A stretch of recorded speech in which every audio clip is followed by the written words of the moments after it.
Hello everyone, I am CoolGuy, and today I would like to go through a little journey of my first Trials card the other day. Let's talk a little bit about the map, some of the map strategy that got us to the lighthouse. It was a really good time, and also let's talk a little bit about some of the loot I got along the way. Now this is the first Trials for Rise of Iron. The map is Last Exit, and first and foremost for us, Last Exit played fairly aggressive in Trials. We found that each side has strengths and weaknesses, but quickly we found ways to attack those strengths and weaknesses, but it all depends on the initial gunfight and if it's inside or outside. As an example, for the first couple of games we spawned on the escalator side, and from this side you have access to the first room, and that's also where heavy ammo is, but my two teammates would go out left on the outside, get in initial shots, they avoided grenade spam, and I ran to that middle room looking outside through this door. Now each time in these early matches, they had no answer for that starting strategy. They tried to play the long game, which can work, but the initial grenade throws are very important for both teams. If they did not respect me where I was throwing skips with Shinobu's Vow, I could easily clean up kills from my teammates, and they could easily clean up kills from my grenade and my shots. For the first couple of games that we played on that side, they played out the same exact way. Our opponents didn't do anything different. We were able to pick and choose and get picks and then go. On the third game, we switched sides, and this is where my initial statement of saying that this map played kind of aggressive for us comes in.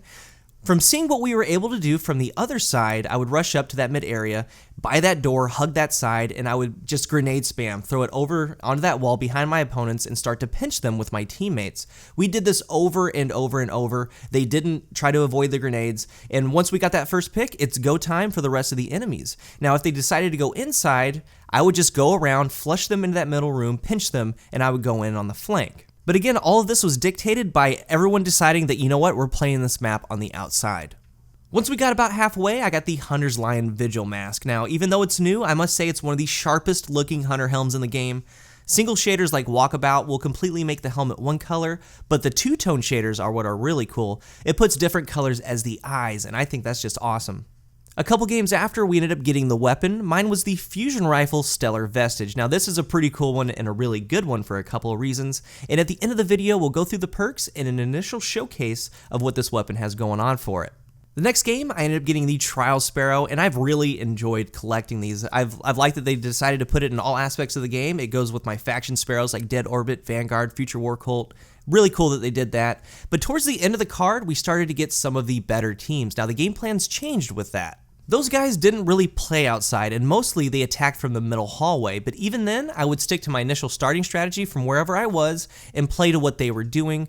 Like on this side, I would just keep going around and going around. I told my team to stay alive, and I would do a flank. This map can play out a variety of ways, and sometimes you meet outside, sometimes you meet in the middle, but what is nice is whichever way your fire team decides to play, you can dictate how the map's going to play out for the rest of the match. But for us, getting to areas first and holding the position was key. Our final game was mostly centered around that middle hallway, going to the lighthouse. Now, it was a great game, hats off to our opponents. There was a play in there that I'm pretty proud of, and I was considered kind of low light at 360. It was a 3v1, so I decided to pop my Blade Dancer. Guardian down. It's up to you now.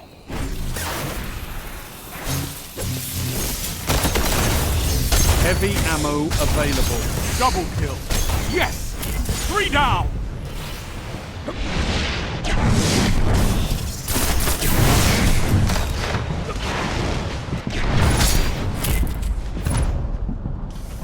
Let's go, and after the final kill, we immediately went on to the lighthouse, and opening that chest, we got the new emblem and a new ornament called the Flawless Vigil Ornament. Now this ornament can be added to the new Trials gear. It takes 2 ornaments and 5 silver dusts. Now it's not just an emblem anymore, guys. If you see someone decked out or a full fire team decked out in this new Trials gear with all the Flawless Vigil ornaments active on them, you know that they put in work and you're in trouble. From the chest, I also got the Lion's Vigil chest piece. Now, it also takes the ornament, it looks pretty nice, but my weapon is the Exile Student, the Adept version, and that goes along with my Stellar Vestige Fusion Rifle from earlier. Now, here's an initial showcase of both of them and some first thoughts.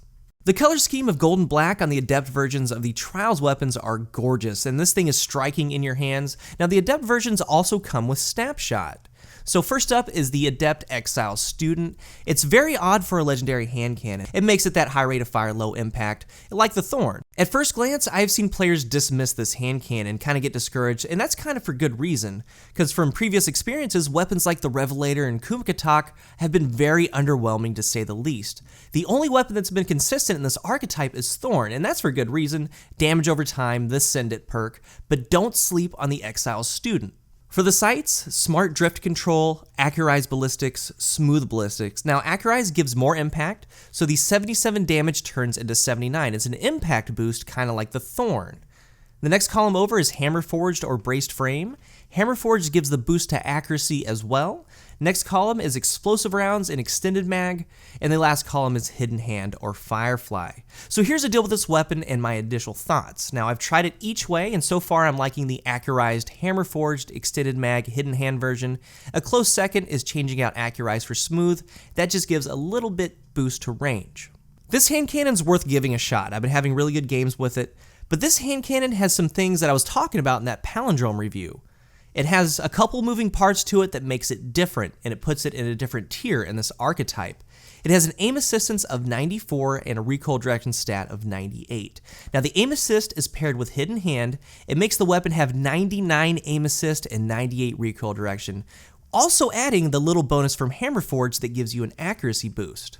Shots have been very reliable for me initially. I've won gunfights against all the popular weapons in the game.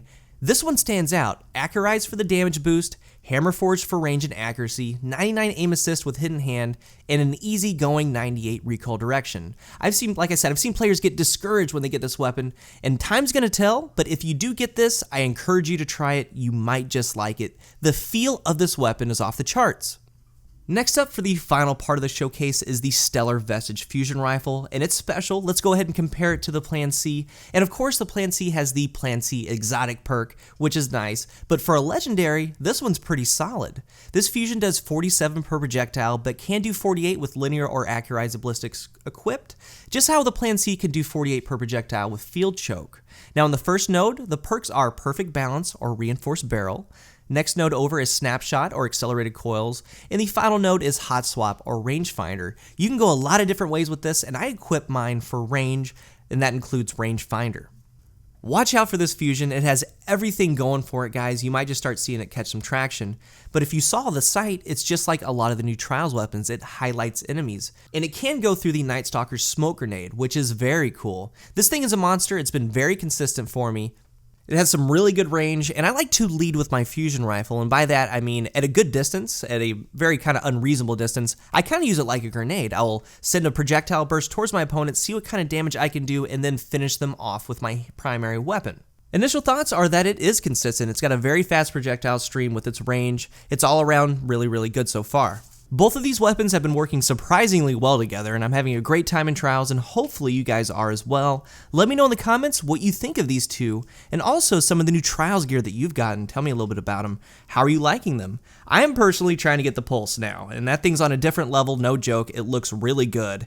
I hope you guys enjoyed my journey on a card. Thank you for spending a little bit of your day with me. I am CoolGuy, and I will see you guys on the next one.